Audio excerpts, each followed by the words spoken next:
Hello guys and welcome to DimJ. Today is a cool day because Houdini 18 came out yesterday and pretty cool new many awesome stuff. First of all, I looked around and some people got this bug too. So from time to time or from crash or when you change Houdini, the project file will become, so I'm in the indie version, but it will become a non-commercial version, so it becomes a hip NC, and I don't know why, but I hope they will fix that in the future. So this little tutorial or fresh lookup goes about LOPS and some other cool node. And first of all, I just downloaded an eagle model here from 3D scans, so you can choose whatever you want and get one model for look depth. That's pretty cool. So I think let's get started here. So that's a pretty simple LOP setup. We will talk over that in just a few minutes. But I want to show you some cool other stuff. So let's create a new geometry here. Let's call it R&D. And let's dive inside. First of all, let's place down a sphere, and there are some new group nodes. So I think that's pretty nice. So one group node is the group by lasso. And this is just like Photoshop or Affinity or other kind of selections tools. The lasso selection is pretty common. And the cool thing is now you can get the lasso out here and select the points or primitives. And you can also display projected region as guides, so you will get these guides here. So I think that's pretty cool for modeling, something like that. So for quicker selection and so on. That's also cool. You can enable the strokes or not, and you will have these saved strokes here, so you can go between each stroke, and you can group types of points and primitives, and you will got your usual combine operations here. And I think that's pretty cool. So lasso, then let's get a normal group here, and let's get some $OS, so it will get the group name is the operator name here. So let's type here start group, and let's select some primitives here all around the sphere, just some random ones. Let's press enter, and let's get one new group. I experimented with that already and it's pretty nice. It's the group expand node. Let's get the start group in here, and you can already see, because we are on step 1, the group expands of 1. And that's pretty cool. So you can get a really simple growth effect, something like that, or for modeling and so on onto this with this node. And I think that's pretty nice. You can also get a step attribute here, so you can see the steps here, and you can do a lot with these steps. That's pretty nice and pretty handy. So this is the group expand node. You can also require primitives share edge, so you can when selected, primitives will be expanded to or shrunk away from only if they share an edge with the boundary of the group. So you will get this option 2, and you will get kind of this effect here. Yes, that's the group expand. That's pretty cool. And finally, we've got a new bend node, and I really like that because I really didn't like the old one. I then make a tool for myself to get always the boundary box and something like that to get a nice bend, but now with the new bend sub, it's pretty cool. So, this is the band sub here. We will the band sub will automatically capture the region, or you can set the capture region. So let's go to set capture region, and let's just press here and press here to get the capture region. And the cool thing is we now will be provided with those handles here, and we can bend it. So that's pretty simple, and you can type the values in here, 90 degrees, and the usual stuff is also in there. So the twist, you will get a handle with twist. That's pretty nice. So you can, I think you can do a lot of this with this simple bend or new bend tool. The length scale is in there, and of course the taper gets also a handle. So just for quick VDB stuff, maybe growth stuff and so on.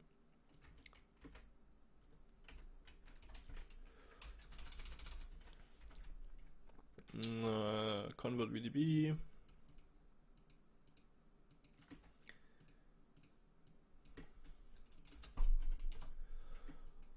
Get something like this. So I think that's pretty cool to get or to have this new tool here. So you can do stuff like that. And I think that's pretty strong.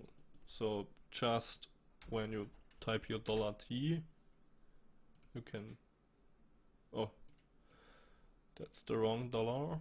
That's the fake dollar.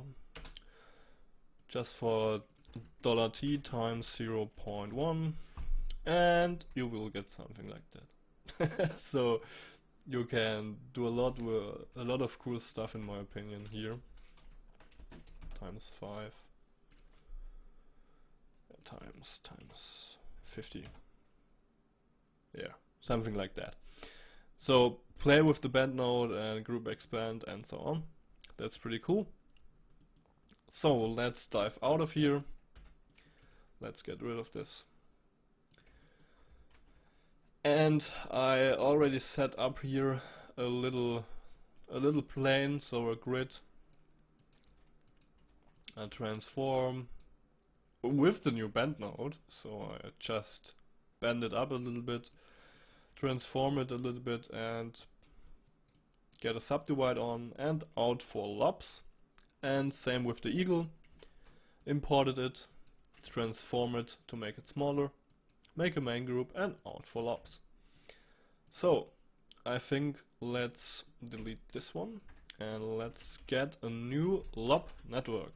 So that's a new network in Houdini for LOPS for the new look dev rendering stuff.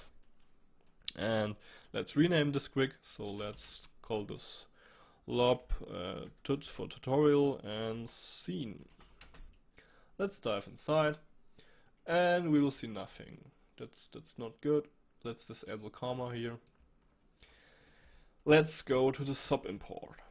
So the cool thing is you can import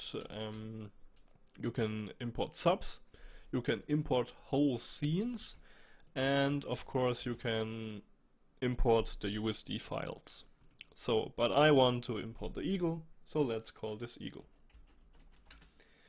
Eagle, let's go here and out for LOPS, and you will see we will get the eagle here. Already, Shift W, and you can just get here it in like so. Basically the same. Let's copy this, let's call this grid here, and let's import a grid. So now we will got two things here, but we want to merge them. So let's select both. Let's press Alt and let's go here to the output and just drag it out. And we will get something like this. Let's go here, load in as reference, go to subnet groups, and let's get the star running here, so we will import all the groups.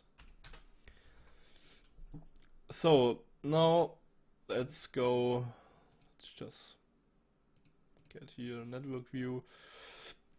Oh, let's do it like so. Let's go on here, let's go on split top and bottom, and let's go under the plus sign, new pane tab type. Let's go under USD and let's go under SceneCraft tree. So we will get this new SceneCraft tree here, and it's basically like a geometry spreadsheet with all of the information. And the cool thing is we've got here like quick buttons, so you can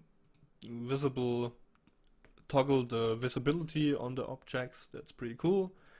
And now you can see we imported the eagle with the main group and the mesh 0, so the grid with the main group grid. So I think now we need some light here. So let's get some lights in here. First of all, let's make materials. Let's create a material library. That's also a new node. With the material library, you will got your library of materials, so you will set or you will ending up setting your materials in there. So let's dive inside, and you will got a lot of nodes here. So it's just like the mantra workflow, basically the same. So let's get the good old principled shader here. Let's duplicate it and let's get one eagle and one grid. Let's get the eagle in a brighter one and the grid in a darker one. Let's dive up with U key, or just press this arrow here, this one, dive up, and let's hit the autofill materials button. That's pretty nice. We got the materials now here. So let's get assign material node. Let's press R to set our display flag here, and let's get the eagle, primitives to the eagle, eagle material to the eagle, and now you already see the eagle gets a little bit brighter. Let's press the plus button here and let's get the grid in here, and let's get a grid group in here. So we've set our materials, but now I see the eagle intersects with the plane. So let's get a simple transform here,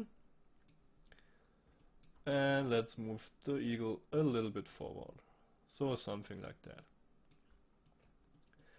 So let's get a camera running here. Let's get a camera in here. Let's go into the camera, right click, look through light or camera, and let's place the camera. So now we need a light. Let's get a light here. One simple light. Let's switch from perspective to camera, and you can already see we will work in the camera space.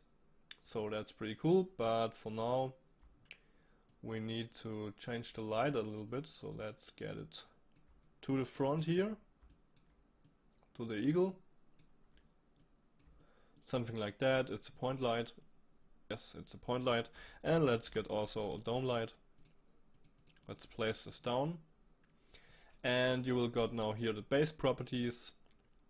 And you will import the texture here. So let's get a cool texture here. Let's get a studio texture. Let's switch to Karma here. And you can already see we will render the eagle here. Let's go to the camera again. I think that's maybe it's a bug, because you can only look through lights here, but not. Oh, okay, there's the camera. Okay. So let's get something like here. Yeah, something like that. Of course, that's way too bright. So let's rotate it a little bit.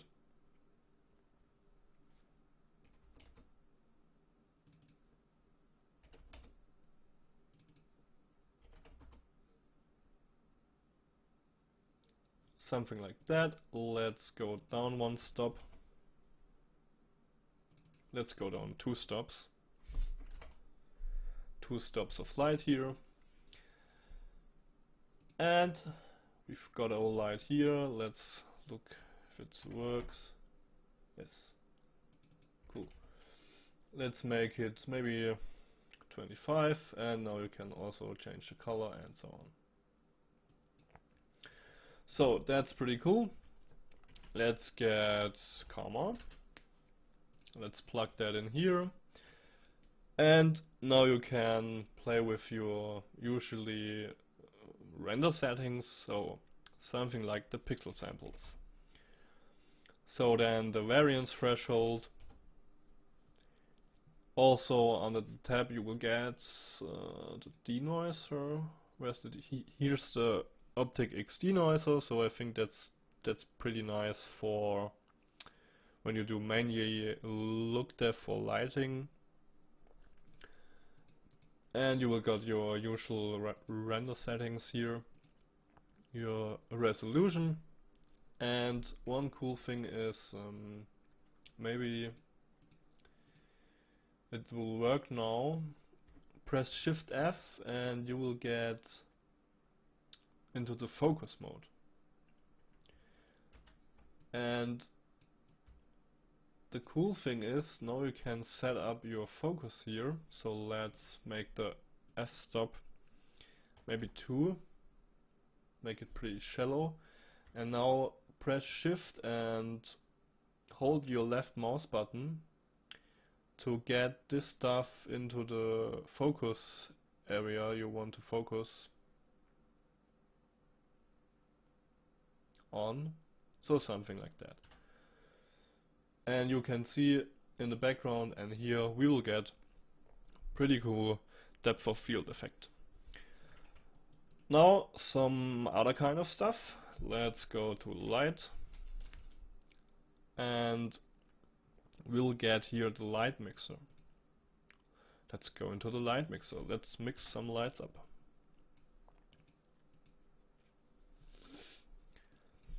I think you also can do light collection, or yes. Okay. So with the light mixer you can just quickly adjust your lights, and I think that's pretty nice. So let's get these 2 lights here in. There's an arrow. And the cool thing is now you can solo the lights. So, oh, I only want to look on this point light, or oh, I only want to look at the dome light. So I think that's pretty cool. And of course you can adjust the strength here. So let's get down with the dome light here, something like that. Let's get up with the dome light. So you can easily, when you got a scene with 20, 50, 500 lights, something like that, then you can get the light mixer with collections, and I think that's a pretty strong workflow element to adjust the lighting. And then you can go to the sheet here and you can play with the color. So I want a really warm light here, something like that. Or you can, of course, can I? Okay. Of course you can type the color in here, so let's get a little bit more yellowish, something like here. So I think that's pretty cool with the light mixer here.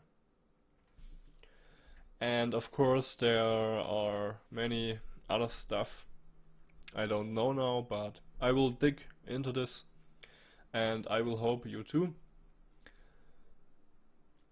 And I think that's a really nice, really nice Houdini updates. There are many tutorials out now on the SideFX YouTube channel with new RBD sim stuff and so on. And yeah, just dig into it, guys. I hope this helps a little bit, and I will see you in the next tutorial. Bye.